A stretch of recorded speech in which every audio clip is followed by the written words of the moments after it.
Hai semuanya, bagaimana kabar kalian? Semoga baik-baik saja ya. Kali ini saya akan melanjutkan donghua yang berjudul Soulland.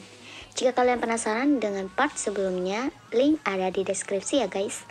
Agar tidak berlama-lama, kita langsung ke alur ceritanya yuk.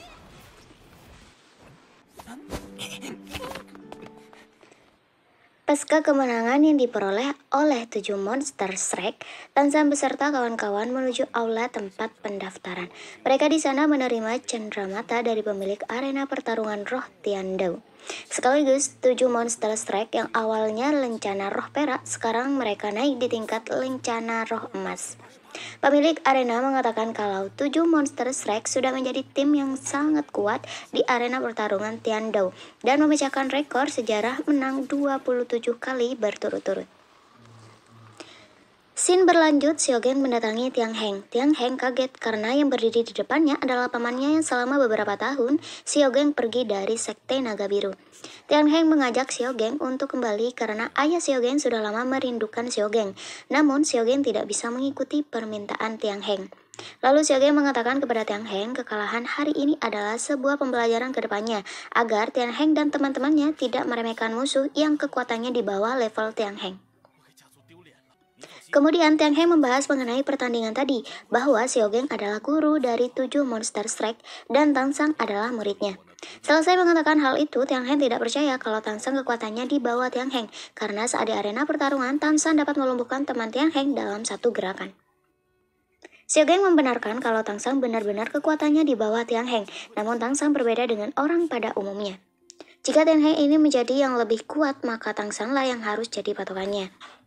Scene berpindah di mana semuanya berkumpul untuk merayakan kemenangan tadi. Lalu, Qin Ming menawarkan kepada Frender agar 7 monster Shrek menjadi murid Akademi Tiandou. Frender menolak, bagaimanapun juga 7 monster Shrek adalah murid dari Akademi Shrek yang Frender bangun susah payah selama 20 tahun. Tetapi Xiaogeng mengenai hal ini setuju dengan Qin Ming karena dengan 7 monster Shrek menjadi murid Akademi Tiandou, mereka bisa mengikuti turnamen Elite Master Roh. Sedangkan Akademi Shrek belum terdaftar menjadi akademi yang sah. Akhirnya Frender dengan berat hati menyetujuinya karena itu semua demi kebaikan Tangshan dan yang lain. Keesokan harinya mereka kembali ke Akademi Shrek. Setelah berkumpul di halaman, Xiaogeng memberitahukan mereka, Tangshan dan yang lain bisa beristirahat sambil meningkatkan kekuatan mereka sebelum pergi ke Akademi Tiandou. Mereka pun bubar barisan. Hari demi hari, Tangshan memfokuskan untuk membuat senjata rahasia sekaligus beberapa senjata yang akan Tangshan berikan kepada teman-temannya. Setelah selesai membuat senjata rahasia, Tangshan memperlihatkan fungsi senjata yang Tangshan buat kepada teman-temannya.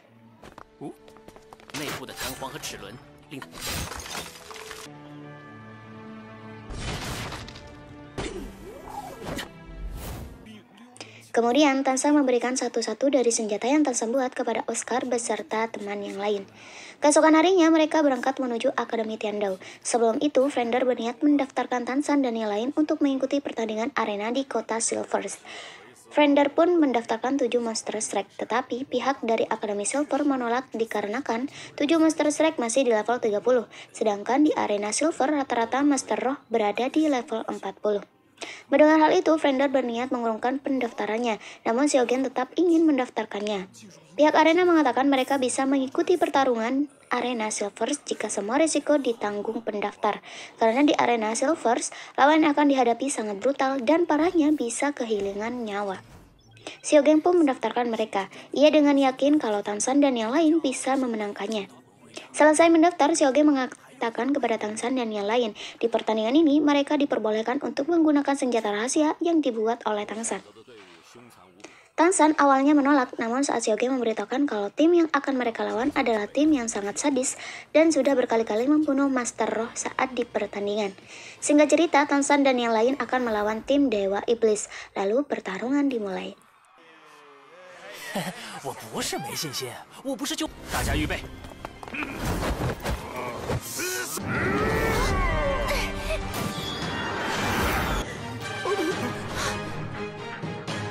Dengan sekejap mata, tim Dewa Iblis langsung terbunuh oleh senjata rahasia milik Tangshan.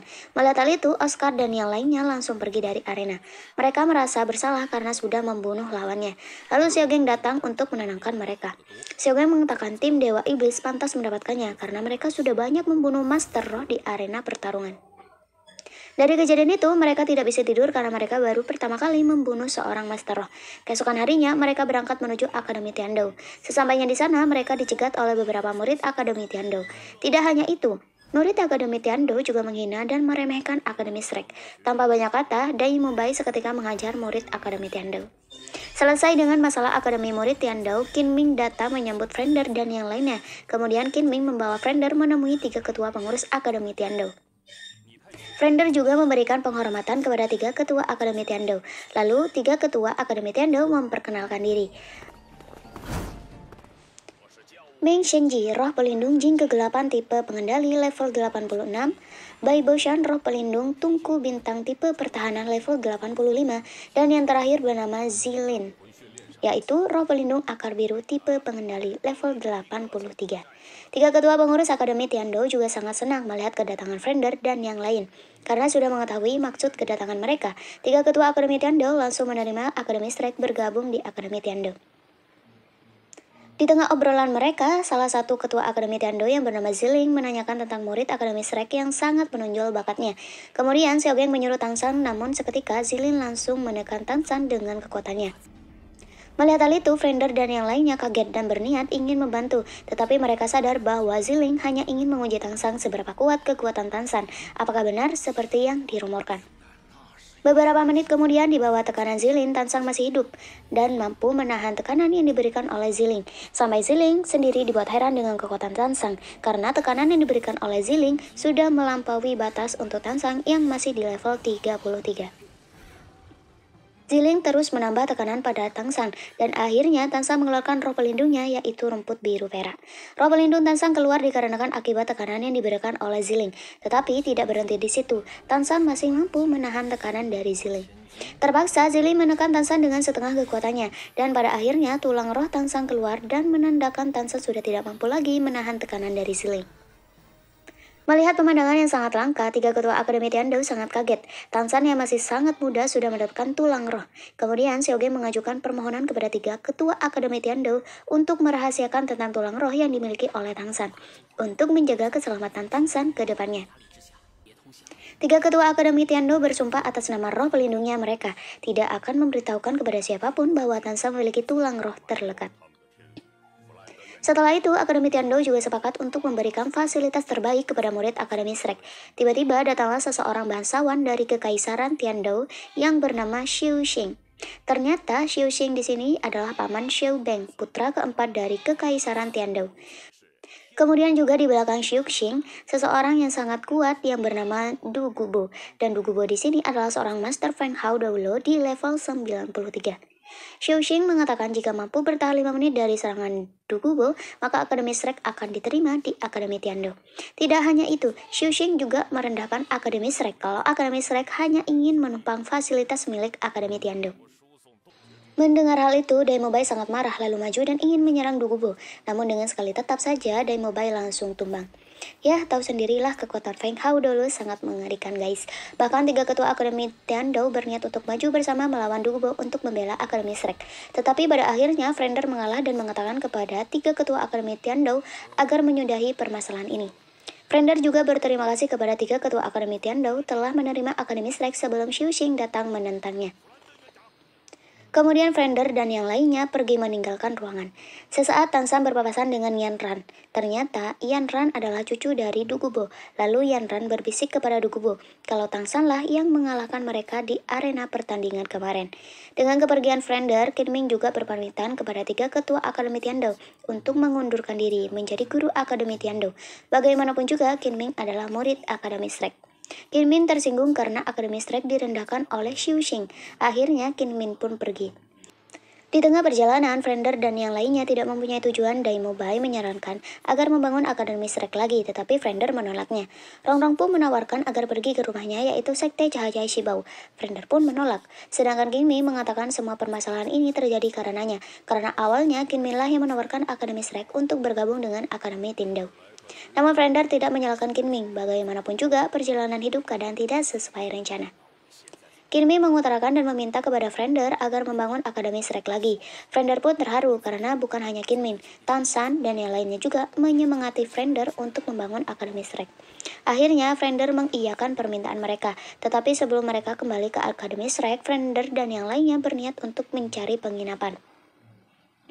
Di tengah perjalanan menuju penginapan, Frender melihat papan pengumuman di depan gerbang. Dijelaskan pengumuman itu kalau Akademi Lanba sedang membutuhkan guru diutamakan yang sudah level 40 ke atas.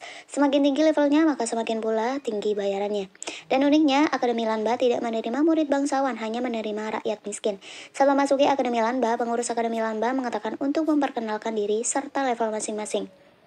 Kinming roh pelindung serigala level 62, Liu Song roh pelindung tongkat naga level 63, Xiaoxin level 71 tipe makanan, Lu Shibin level 66, Shou Wuji level 76, dan terakhir Frender level 78.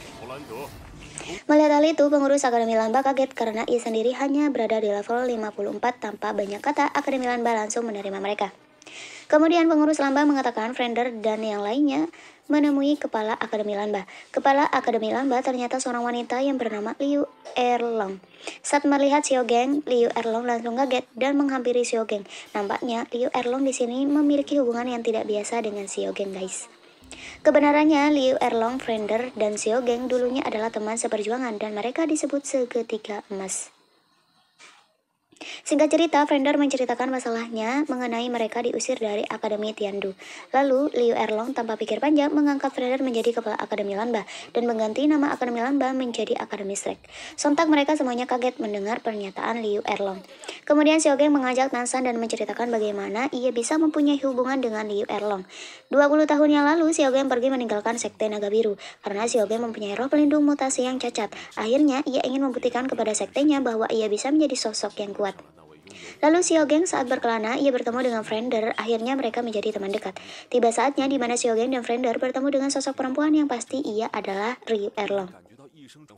Mereka bertiga menjadi sahabat berkelana berkeliling dan menjaga satu sama lain. Suatu ketika, dengan kebersamaan Frender menyukai Liu Erlong dan Xiaogeng pun demikian. Frender mengungkapkan perasaannya kepada Liu Erlong, namun Liu Erlong menolak Xiaogeng karena Liu Erlong hatinya telah dimiliki oleh Xiaogeng. Mendengar hal itu, Xiaogeng sangat senang, lalu mereka mengadakan penjamuan sekaligus pernikahan Xiaogeng dan Liu Erlong. Namun tiba-tiba tamu tak diundang datang. Ternyata ia adalah paman Xiaogeng.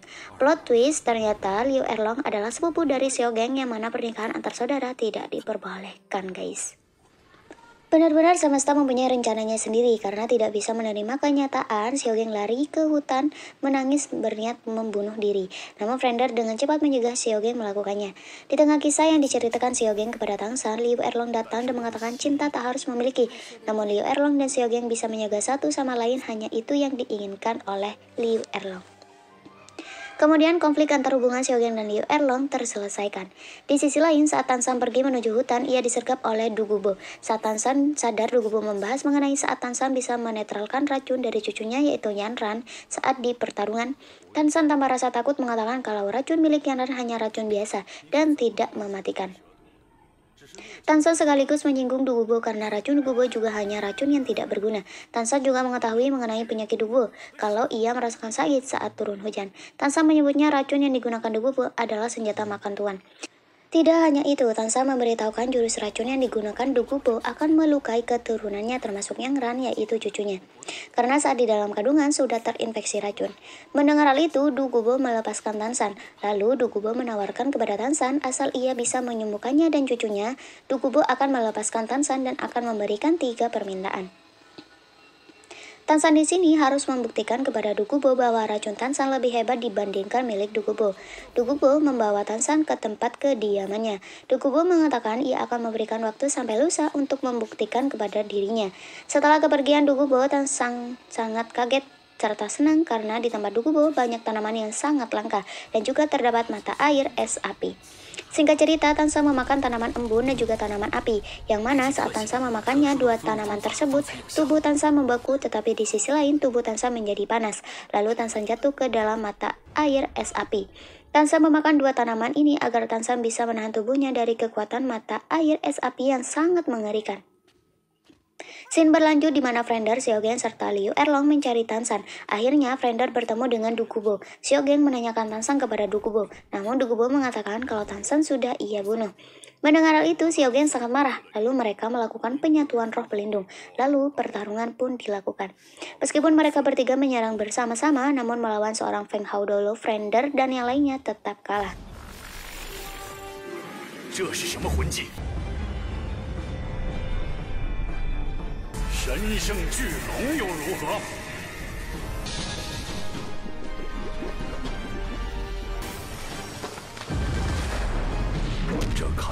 Kemudian Frender terpaksa mengatakan kepada Dukubo latar belakang Tansan, yaitu seseorang yang tidak bisa disinggung oleh siapapun. Dukubo pun penasaran karena Dukubo sendiri yang sudah menjadi Master Feng Hao Dolo, hanya segelintir orang yang Dukubo sendiri tidak mampu melawannya. Kemudian Frender mengatakan kalau Tansan namanya bernama Tang, yang mana berarti Tang adalah ayahnya. Kemudian Frender mengatakan kalau Tansan namanya bermarga Tang, yang berarti Tang Hao adalah ayahnya. Dukubo ketakutan mendengar namanya, apalagi sampai berhadapan dengan sosok Tang Hao. Tiba-tiba Tansan datang di saat-saat genting. Lalu Tansan mengatakan kepada Xiaogen bahwa ia baik-baik saja. Tansan memberitahukan kepada Dukubo ia telah menemukan obat untuk menyembuhkan cucunya, yaitu Yanran. Dukubo juga mengatakan kalau sekarang ia membutuhkan Tansang untuk membuat sebuah pil, dan Tansang akan dikembalikan kepada Xiaogen paling sedikit setengah tahun dan paling lama 1 tahun. Kemudian Dukubo memberikan pil penetral agar saat Xiaogen dan yang lainnya keluar tidak terkena dampak racun dari tempat Dukubo. Setelah kepergian Xiaogen dan yang lain, Tansan dan Dukubo kembali ke tempat kediaman milik Dukubo. Dukubo menanyakan apakah Tansan sudah siap untuk menerima 3 ujian racun dari Dukubo. Tansan menjawab, ia sudah menunggu dan siap untuk menghadapi 3 ujian racun dari Dukubo. Kemudian Dukubo melepaskan sebuah racun kepada Tansan, namun Tansan berhasil menetralkan racun milik Dukubo. Untuk ujian pertama, Tansan lolos. Next, ujian kedua guys. Dukubo mengeluarkan ular zamrud miliknya. Tansan membiarkan ular zamrud milik Dukubo untuk menggigit tangan Tansan. Setelah itu, Tansan menetralkan racun dari ular zamrud yang telah masuk ke tubuhnya. Beberapa menit kemudian, Tansan berhasil menetralkan racun ular zamrud milik Dukubo. Melihat hal itu, Dukubo sangat kaget Tansan bisa menetralkan racun dari ular zamrud yang mematikan. Untuk ujian ketiga, Dukubo akan memasukkan racun ular giok Dukubo. Dukubo pun memasukkan racun ular giok miliknya. Tapi sebelum itu, Tansan menggunakan tanaman jahitan sutra untuk memperlambat racun ular giok milik Dukubo. Racun mulai masuk ke tubuh Tansan. Dengan efek tanaman api dan tanaman embun, Tansan pelan-pelan berhasil menetralkan racun milik ular Dukubo. 吃了什么？还好独孤博没有杀掉我的想法。 Akhirnya Tansan berhasil lolos ujian ketiga dari Dukubo. Selesai ujian ketiga, Dukubo menanyakan apa yang telah dilakukan oleh Tansan karena Tansan satu-satunya orang yang dapat menetralkan racun seorang Feng Hao Dolo milik Dukubo. Tansan menjelaskan kalau Tansan memakan tanaman embun dan tanaman api yang memiliki efek bertentangan satu sama lain. Tetapi saat tanaman itu digabungkan, efeknya akan membentuk penetral racun yang luar biasa. Yang mana sebelumnya efek tanaman keduanya bertentangan akan menjadi efek yang menyatukan. Tansan juga menjelaskan ia memakan tanaman tersebut karena 2 alasan. Alasan pertama untuk menetralkan racun dan yang alasan kedua yaitu agar Tansan bisa bertahan hidup di tempat kediaman Dukubo. Karena adanya sumber mata air api dapat membuat seseorang yang ada di sana akan perlahan-lahan sekarat jika tidak memakan tanaman embun dan tanaman api. Tansan menyarankan kalau Dukubo harus memakan kedua tanaman itu agar penyakit racun di dalam tubuh Dukubo perlahan-lahan pulih. Tetapi cara yang lebih dominan untuk menyembuhkan penyakit racun milik Dukubo harus memasukkan racun miliknya ke dalam tulang roh miliknya dan semuanya masalahnya akan teratasi. Begitu juga dengan cucunya Yanran. Yanran harus mendapatkan tulang roh yang cocok dan melakukan hal yang sama, yaitu masukkan racun yang ia latih ke dalam tubuh rohnya. Begitu juga dengan cucunya Yanran. Yanran harus mendapatkan tulang roh yang cocok dan melakukan hal yang sama, yaitu memasukkan racun yang ia latih ke dalam tulang rohnya. Dengan begitu, racun yang ia latih tidak akan membahayakan tubuh mereka. Kemudian Dukubo menyetujuinya, lalu Dukubo mengeluarkan mutiara milik ular giok miliknya untuk diberikan kepada Tangsang. Maksud Dukubo memberikan mutiara ular giok miliknya agar saat Tansan ingin mencelakai Dukubo dan Dukubo mati, maka Tansan juga akan mati. Karena di dalam tubuhnya terdapat mutiara ular giok milik Dukubo. Tansan juga memberikan beberapa syarat kepada Dukubo. Saat Tansan membuat sebuah obat, Dukubo tidak boleh mengintipnya, dan Dukubo boleh datang saat penyakit di tubuhnya mulai kambuh. Sedangkan di sisi lain, Daimobai, Oscar, beserta yang lain mereka terus berlatih untuk meningkatkan kemampuan mereka. Dan setengah tahun berlalu, terlihat Tansan dan Dokubo makin akrab. Yang sebelumnya Tansan dijadikan tawanan, sekarang menjadi seorang teman. Saat itu Tansan membuat sebuah jarum. Dokubo bertanya apa yang sedang Tansan lakukan. Kemudian Tansan menjelaskan kalau ia sedang membuat jarum yang sangat beracun. Tansan menyebutnya undangan Yama. Yama yang artinya kematian, yang berarti undangan kematian. Jika seseorang tertusuk jarum yang dibuat oleh Tangsa, maka orang itu akan mati, bahkan seorang Feng Hao Daolo sekalipun. Namun untuk menggunakan jarum tersebut harus mempunyai kekuatan yang sangat luar biasa, tidak serta menggunakannya. Lalu Dokubo mengambil mutiara giok dan mengeluarkan dari tubuh Tangsang. Dokubo berniat untuk mengembalikan Tansan kepada Xiaogeng. Dokubo tidak mau Tansan terus-terusan mengobatinya. Yang terpenting, Tansan bisa mengobati cucunya, yaitu Yanran. Bahkan Dokubo ingin menjodohkan Yanran dengan Tansan. Tansan tertawa mendengar pernyataan Dokubo. Tansan memberitahukan kalau Yanran sudah menyukai Tiang Heng, penerus sah dari klan Naga Biru yang mempunyai latar belakang hebat, dibandingkan dengan Tansan yang hanya terlahir dari seorang pandai besi di desa yang terpencil. Jadi di sini Tansan belum mengetahui latar belakang dirinya yang sebenarnya, guys. Meskipun Dokubo tahu bahwa Tansan mempunyai latar belakang yang sangat tinggi, namun Dokubo tidak memberitahukan kepada Tansan. Kemudian Dokubo memberikan sebuah kantong yang dapat menyimpan sebuah benda hidup, sedangkan Tansan memberikan Dokubo sebuah bola hitam. Bola hitam apakah itu? Nah, jika kalian penasaran, tunggu di part selanjutnya ya guys. Terima kasih sudah menonton. See you.